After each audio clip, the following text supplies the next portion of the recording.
You're listening to a bonus episode of the House of EdTech podcast. We are celebrating 10 years of the House of EdTech. Strike up the band.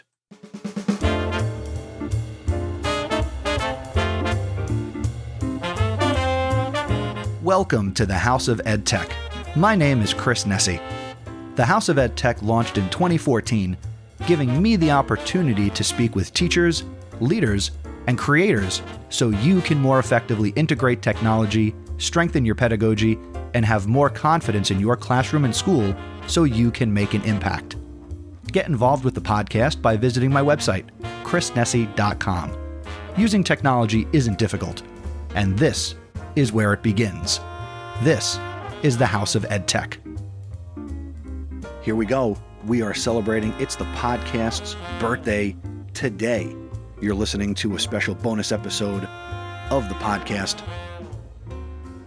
On January 5th, 2014, I released the very first episode of this podcast. And here we are 10 years later.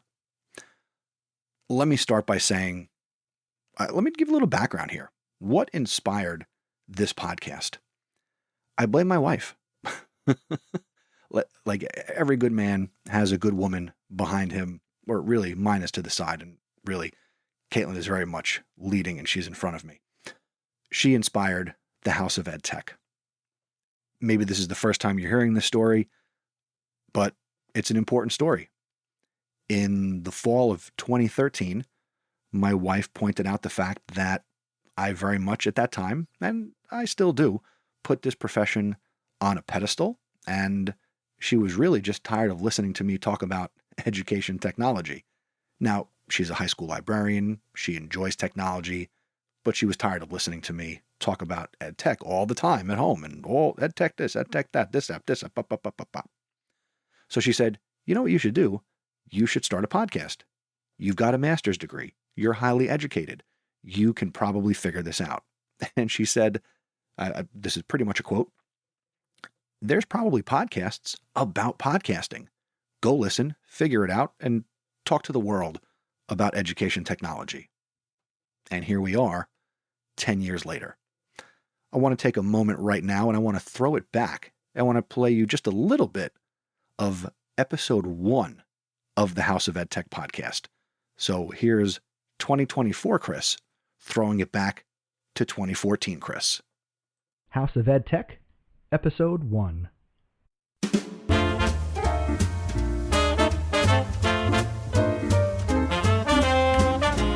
Hi, this is Christopher Nessie, host of House of EdTech, the podcast that explores how technology is changing the way teachers teach and the impact that technology is having in education.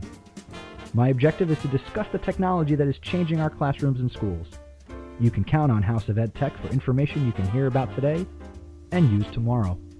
Because whether you use it or not, technology is changing the way we teach and how our students learn. In the first episode, I'm going to tell you all about what this podcast is about. We're going to go through the segments, what you can expect from episode to episode. I'm going to talk about who I am. I have a great app recommendation for you. And I'm also going to talk about what the House of EdTech VIP is. So welcome to the program, and let's get started.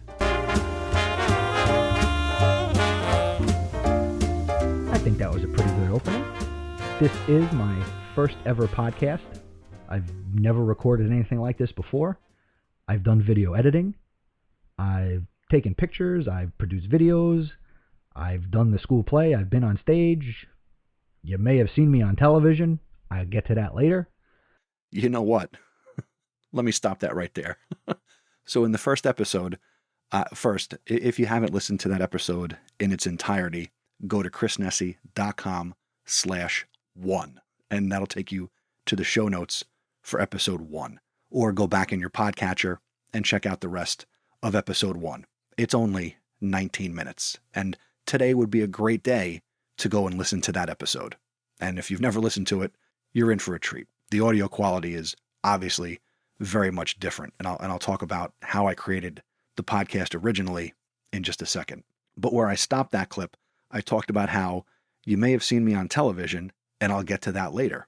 And I'm pretty sure that over the last 239 episodes since then, or 230 episodes since that moment, I've never actually followed up on that. So let me follow up on that right here, right now. I will put a link to this in the show notes for this episode. They're a swipe or a tap away. But what I was referring to was back in 2006, I appeared on an episode of the Rachel Ray daytime talk show. And that video is on YouTube. You can go and watch that, and you can see why I was on the Rachel Ray talk show. But that is my still one and only TV appearance. And I had never actually told you since then what that was all about. So there you go. I was on the Rachel Ray show back in 2006, and I am forever the substitution guy. But I will say this, I can cook now, but you can go see what I was, 18 years ago. Okay. So that was a little bit of the inspiration of the show and going all the way back to the first episode.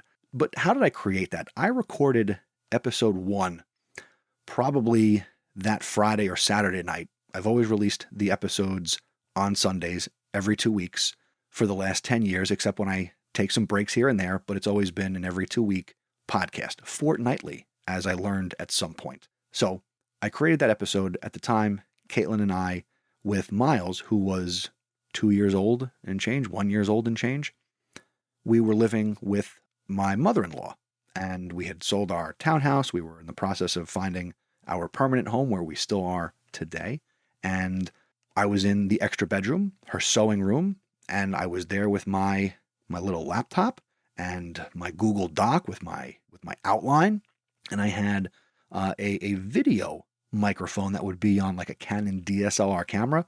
And I thought I was Casey Kasem sitting in this sewing room that wasn't sound treated, and I recorded that episode. And I always tell people that I keep that episode out there because to listen to that and to see where I am here many episodes later, many years later, it shows growth. And that's important in education. I'm not embarrassed by that in any way, shape, or form, because there's a lot of people, the far majority of people, who never put out the first episode. So I keep that out there to let you know you got to start.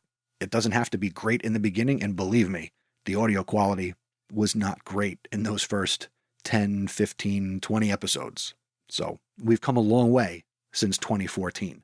And again, if you want to check out that episode, would really encourage you to do that today as a way to celebrate 10 years of the House of EdTech. Now I want to talk about some of my favorite episodes. I'll give you a little bit of detail, but I'm not going to play any clips or anything like that because I'll include links. If you want to go and check out some of these older episodes in the catalog, you'd be more than welcome to. So I already talked about episode 1, okay? Now, when I think about favorite episodes, these are kind of like a group of friends. Every single episode I've created is special to me. But like friends, some are just on another level, okay? So obviously, episode 1, okay? Episode 2 was special because I had my first guest. I want to give a big shout out to Alex Rosenwald, who is a former colleague and still a good friend of mine. We live close to each other. He's been on the show a couple times. He was also one of the first people to record in the House of EdTech when I got the studio space that I'm in now, which is an extra bedroom in my house where I can have an actual in-person guest. So actually, no, he wasn't. Yeah. He was the first guest. And I remember in trying to record that first episode multiple times, it took a few takes. I'm not as good as I am now, I guess. Well, relatively speaking. I remember printing out a picture of Alex and talking to this picture of Alex so I could focus and realize I was trying to talk to one person creating the podcast. Because, and I've learned this even still over the last 10 years, I'm just talking to you. I'm not talking to everybody. It's just you and me right now. And I needed that even back then. I don't need to talk to a picture now because I can imagine who you are, whether you are in your car right now or on the treadmill or who knows what you're doing. I don't know what you're doing right now, but I know it's just you and me. Next is episode 3. And no, I'm not going to go one at a time. through all the episodes. But episode 3 was special because my guest was my cousin, Joe Iacono. He works for the New York City Department of Education, and to have family be a part of this process has been wonderful. And I see my cousin multiple times during the year, and he still always asks me, how is House of EdTech? And he's been on a couple of times, but episode 3 was the first time he was on. This next batch of episodes 14, 52, 54, 66, 76, 92, and 138, feature conversations with my wife, Katelyn Nessie. There'll be links to these in the show notes. Obviously, my wife is very special to me. She is, again, the reason that this podcast exists because she suggested it and I have now run with it. But those are the episodes that she appeared on. And again, she's a high school librarian, and these conversations revolve around library. They revolve around our personal life. So we talk about all sorts of things that somehow, in one way, shape, or form, tie back to education and education technology. These next 2 episodes that are very special to me are episodes 117 and 137. Those 2 episodes feature my oldest son, Miles. Yes, Miles. You haven't heard his voice in a while, which means it's probably time to bring him back. The last time he was on, episode 137, was My Second Grader Has a Podcast. And at the time, he was doing a podcast all about vacuums, and he was in 2nd grade. He's in 6th grade now, and it's probably time to bring him back on. Episode 117, that was my 1st grader's perspective on education technology. So 2 episodes that feature my son. Now, I will spoil this right now. My younger son, Colton, he has never appeared on the podcast as a guest. I have asked him, but he doesn't want to. So that's his choice. As I was going through the archive, though, I did remember, because he was born in 2016, I listened to the episode that I released. It was a special bonus episode about him being born. I had released an episode of the show, and then later that day, he arrived. So I put out a special bonus episode to announce him to the world. But maybe one day Colton will be here on the House of EdTech. These next 2 episodes, episode 100, which is a very important episode for any podcast, episode 100 and 108 featured conversations with my dad. And those are just very special because my dad is one of the people who, really top of the list, influenced me and inspired me to get into education. So to have my dad on the podcast and talk about education and technology and talk about this profession that we are both very much still active in, he, getting towards the end of his own career, and me here very much in the thick of it, was a wonderful experience. And I knew when I published episode 1 back in 2014 that I would wait and have my dad on episode 100. I've kind of had a plan and a vision the whole time. The next episode, and this is the final one that's super important to me, was episode 59. And that's where my 2 good friends in education, Stacey Lindes and AJ Bianco, interviewed me. And I got to be a guest on my own show. So if you've never listened to episode 59, certainly a treat to have Stacey and AJ, who are 2 of my good friends in education, put me in the hot seat. So there you go. Links to all of those episodes will be in the show notes for this bonus episode, and they are also a swipe or a tap away if you want to bounce away from this and go check out and download any of those older episodes, because maybe this is your first episode listening to this. Maybe you've been listening for a few years, but you don't go that far back. So I would certainly love it if you went to check out some of these older episodes.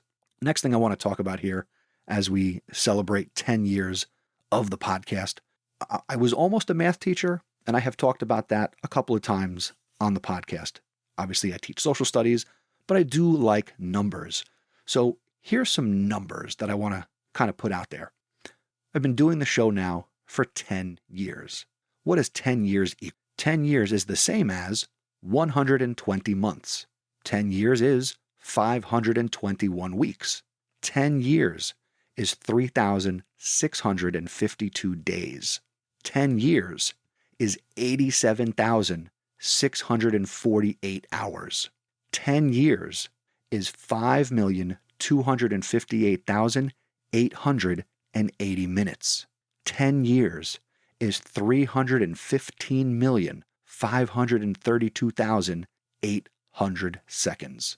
And over that period of time, I have released 239 official episodes of the podcast. There are some other bonus episodes in the feed, so if you're like, wait a second, there's more than 239. Yes, I know that, but 239 of them are official episodes. Over the 10 years, the podcast has been downloaded 1,457,893 times. I said early on, and I still believe this, if I was the only person downloading this podcast, I would still do it. The fact that I've gotten to interview and have conversations with so many amazing people, teachers, influencers, creators of the technology, I'm learner zero, right? Like patient zero, I am learner zero here on the House of EdTech. So if I only had 239 downloads because it was one per episode, I'd still do it. So the fact that over almost 1.5 million downloads have happened, and this podcast is listened to around the world, that's crazy to me. That is absolutely insane. That's bonkers. And I'm going to keep doing it. So that's a little bit by the numbers. Next up, I want to talk about my awesome supporters. If you're new to the program, the awesome supporters are those people who get so much value from the show that they give value back. Okay. I started the Awesome Supporter Program 211, probably more than 200 episodes ago. Okay. I need to give a big shout out to Jeff Herb. Jeff Herb is still an awesome supporter, but he was my first awesome supporter. So I need to shout you out, Mr. Herb. He has been supporting the podcast for the last 211 episodes. And the way the Awesome Supporter opportunity works is it's powered by Patreon. And the way I have it set up, people pay per episode. Now, you don't have to, but there are people who get so much value from the show that they do give back and support the show on an episode by episode basis. So Jeff Herb was the first, and I'll be honest, it was awkward basically asking for money, right? I would do the show for free, but free doesn't pay the bills and offset the costs to do the program. So Patreon allows me to let people like you support a creator like me. And you know, there were, God, it was probably a few months before I got that email that said, you've got somebody on Patreon who's willing to support you and pay money for the podcast. And again, shout out to Jeff Herb supporting the show for the last 211 episodes. I hope you continue. On that note, I want to shout out Leo Calbusch. Leo is from Brazil. Leo and I have been talking a lot here at the end of 2023. He's a big supporter of the House of EdTech. He is the latest awesome supporter, and Leo appreciates what I do so much. He even watches the morning show that I do at the high school I teach at, and he's given great feedback to the students who I work with on the Zebra Morning Show, and I couldn't be more appreciative of Leo. Now, he's the latest. Jeff was the first. Over time, you know, that I've been doing this, you know, some supporters have come and gone, and I do want to take a moment to thank all of those who, at one point or another, were supporting the House of EdTech as awesome supporters. And even though they might not be supporting actively right now, I know that they still listen, and I just want to shout them out. Big thanks to Dan Gallagher, Catherine Abdallah, Kyle Wilcox, JP Presevento, Carlos Garza, Anthony Arnaud, Jen Giffen, Scott Titmus, Lynn Smargis, Mark Grindell, Brent Warner, and Eric Kurtz. Thank you for, at some point in time, believing and being able to support the House of EdTech. At some point, I mean, again, people were willing and are willing to, you know, give money to support what I'm doing, and they just get value from the conversations and what I do here. So I am super, super appreciative. And I also want to kind of finish up this segment of this bonus content by thanking my current awesome supporters. My current awesome supporters are Leo Calbusch, as I said, Aaron Cummings, Brian Carpenter, Matt Miller, and where's the list? Peggy George, and of course, Jeff Herb. Thank you to all of my current awesome supporters. I really appreciate that you believe in what I do and you do give back. Thankful, thankful, thankful. Next, I mentioned her name earlier, but I do want to specifically shout out Stacey Lindes. Stacey is, in my notes here, first fan. Stacey was the first person who I met out in the wild at an ed camp here in New Jersey who came up to me and said, "You're Chris Nesi? I listen to the House of EdTech." And we've been friends ever since that moment. Not so much because she listened to the show, but, we've done ed camps. Obviously she started Podcast PD, which I will talk about in a second. But Stacey was the first person who said, "I listened to your show," and I had never met anybody face to face. I had gotten emails and, obviously on social media, people say they listen, but she was the first person who I got to say thank you and give a hug to. So thank you so much for your support and being a fan of what I do, Stacey. Super appreciative. The next super fan that I want to shout out would be the incomparable Derek Larson. Okay. Derek is from Utah, and Derek is most known in the House of EdTech for two things. One, he maintains the all-time Smackdown sheet, and for many years, he would submit 6, 7, 8, 9 things for the House of EdTech Smackdown, and it would be almost like an episode that he was hosting, which kind of led into, at one point, he was the fill-in host, and he, without me, was creating episodes of the House of EdTech at a point in time where I was debating putting the show on a hiatus, and he reached out to me and said, "I don't want to see the show go on hiatus. Content should still be coming out. Could I host the show?" And we kind of put our heads together, and that's what we did. So I will link to the episodes that Derek is the host of, that he planned, and ultimately I edited and produced the episodes, but he did all the other heavy lifting. So shout out to you, Derek Larson. I love you, buddy. Now, as we get here near the end of this celebration episode, and I don't normally do things like this, but I wanted to document this on audio.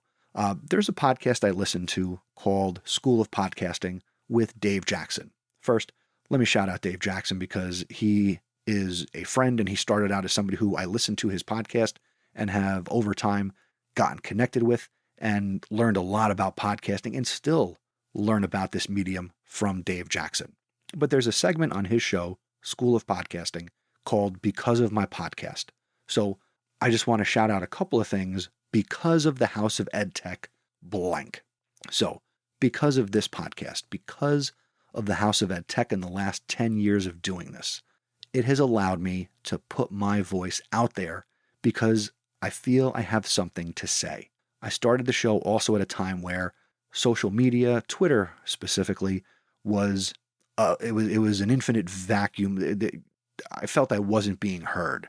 Tweets would get lost, and I tried blogging, and writing really isn't my thing. I mean, I've gotten better at it. It's something I've worked at, but blogging and creating content that way has just never really resonated with me on a consistent basis. So to record my voice, there is a bit of a performer in me and one who enjoys the spotlight and entertaining and creating value. So the House of EdTech allowed me to put my voice out into the world. Because of the podcast, I've won some awards, and the ones that are specifically tied to this very show. In 2015, I won the Educator's Voice Award. That was from I think the Bammies are defunct, if you even remember the Bammies. I won one for podcasting in 2015. In 2016, I won the EdTech Digest Leadership Award. In 2018, I was the EdTech Digest Top 100 EdTech Influencer list. I made that list. I was part of that group, which came out of nowhere. In 2019, I was named to K-12 Education's list of 30 must-follow IT influencers. Again, these are not things you apply to. They are things that one day you get an email that says, "Hey, you're on this list," or you get mentioned on social media. So people listen, people appreciate the work. Super, super cool. There's very few words to describe it. And more recently, in 2021, I was named Learning Ladder's Best Educational Podcaster. Because of the House of EdTech, I've been able to travel because of the podcast. I got to go to the USET conference in Utah. Derek Larson also helped facilitate to make that possible.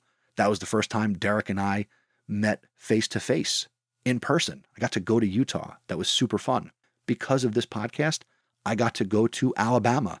Big shout out to my friends at Oxford High School in Oxford, Alabama. They brought me down there because of the podcast to meet teachers who work in that school, who listen to the show, and also to then speak with students about content creation. What an opportunity that was. Conferences. Because of the podcast, I got involved in presenting. Obviously, creating an episode of the show is like a presentation. Each episode is covering a topic or having a conversation. So that led me to go further into the EdCamp world, where now here, for many years now, I've been the lead organizer of EdCamp New Jersey. I've gotten to attend EdCamps all over New Jersey and Pennsylvania. In New Jersey, I've gotten to attend and present at the NJECC conference, which is like the state-level ISTE affiliate. I've gotten to attend ISTE as a member of the media and set up shop, and you've seen me there when it's been in Philadelphia. I promise one day I will get to an ISTE that's not in Philadelphia. It's not going to be Denver in 2024, but at some point I will make it there, probably also as a member of the media. In the podcasting world, I've gotten to attend Podcast Movement to learn more about this medium that I value so dearly. In 2016, I became an adjunct professor at Rutgers University. Because of this podcast, because of how I create content on social media, Rutgers gave me a shot, and here I am, years later, going into year 9 as an adjunct professor of communication. Super, super cool. Don't turn this into a drinking game and count up how many times I said super cool in this bonus episode. Because of the podcast, I created the Pod Journal, which will help you create and plan your first, or at some point, 100 episodes of a podcast that you might want to create. There'll be a link to that in the show notes. You can go to thepodjournal.com if you want to pick that up. And then in 2023, I released an actual book. The journal was easy. That was like one page 100 times. But in 2023, after many years of working and really putting in the effort, again, trying to improve my writing, I published a book. And I never thought I would write a book. What book did I write? It's called I Like to Podcast, and You Will Too, A House of EdTech Guide to Podcasting. There'll be a link in the show notes. If you want to use that with your students, if you want to use it for yourself, it's my perspective on how to podcast. And I really should have called it I Love to Podcast, and You Will Too. So maybe version 2, I will change the title. Because of the House of EdTech, I started the Education Podcast Network. I run it. I started it in 2015. Once you podcast, it's kind of like Pringles. Once you pop, you just can't stop. And one podcast makes you think about, these are all the things that could be podcasts. And now I see the world in terms of that could be a podcast, that could be an episode, etc., etc. I wanted to connect with other people who were educators and creating content. So I created a network. If you want to check out the shows that we offer and that I have assembled, you can go to edupodcastnetwork.com. And the network is going strong. And in 2025, the EPN will celebrate 10 years of providing a place for education podcasters to come together. Because of the network, because of the podcast, because of what I do here with the House of EdTech and how much care and attention to detail I put into it, I was afforded the opportunity to be an editor for other podcasters. So because of the podcast, I was the producer and edited all the episodes of the Google Teacher Podcast with Matt Miller and Casey Bell. That podcast is no longer active. You can still find it, I believe, if you go to chrisnessy.com/Google Teacher Podcast. I have the archive online and you can still listen to those episodes. I also produced the initial episodes of the Partial Credit Podcast. You can still find episodes of that show at partial.credit. The boys aren't currently producing any episodes, but I produced a bunch of them. I got to be a guest on an early episode. A lot of fun. I was also the producer of the Assist Learning Podcast with Jen Kronk. That podcast is also defunct. And I was also the producer for a few beginning episodes when Holly Clark started the Infused Classroom Podcast. the podcast is defunct, but the episodes that are out there, if they're still out there, I don't think they are, but I was the editor and producer of that podcast as well. Because of the House of EdTech, my love of podcasting has only grown over the last 10 years. And 2 years ago, I was given the opportunity to start a podcast club/network at the school I work at. So the Zebra Podcast Network exists because of the House of EdTech. Podcast PD exists because of the House of EdTech. Yes, it started with a blog post by Stacey Lindes about #PodcastPD and talking on social media, specifically Twitter, about the podcast that teachers can learn from and get professional development from. But I'm a pusher. I don't do the one word thing, but if I did, it would be pusher every year. I pushed Stacey and AJ to create Podcast PD. Stacey isn't with the program anymore, but AJ and I still produce episodes of Podcast PD. AJ and I also host a podcast called The Chase for 28. It's a Yankee fan podcast. I'm more than a teacher. I'm more than EdTech. I love baseball. I love the Yankees. So does AJ. So we podcast about that. My son Miles, because of this podcast, he did a vacuum podcast when he was, in first and second grade. We produce the Knock Knock Who's There podcast, where we tell knock-knock jokes and other jokes and silly things of that nature. We actually just did a whole thing in December. We did 25 days of holiday jokes. So you can go check that out at knockknockpod.com. And because of the House of EdTech, I have my latest and newest podcast, Inspiring Thoughts Daily, which you can find at inspiringthoughtsdaily.com. I'm more than a teacher. I have a perspective on the world, and maybe you need a little pick-me-up, a little motivation. You can check out Inspiring Thoughts Daily. And actually, as I'm reading this, I'm realizing there's another podcast I do. It's called Behind the Mic, where I interview and I talk to the other hosts on the Education Podcast Network. I do a lot, and I teach high school social studies. I teach at Rutgers. I podcast. We do the family thing. So, yeah, it has been a wild ride over the last 10 years. Okay, I have said a lot. Let's close this out.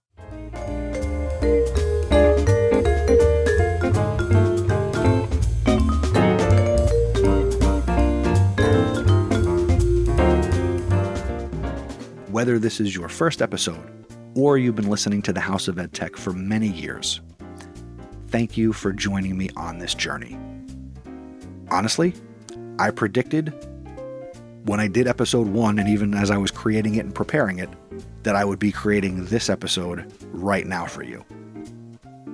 I knew that one day I would make this one. From the bottom of my heart and in my soul, I am very much looking forward to the next 10 years of the House of EdTech, and probably more. The next official episode of the show will be episode 240, and that's going to come your way on January 21st, 2024. I don't know how many times I've said it, but the message stays the same. Until next time, thank you for learning with me, and remember, using technology isn't difficult. Just give it a try.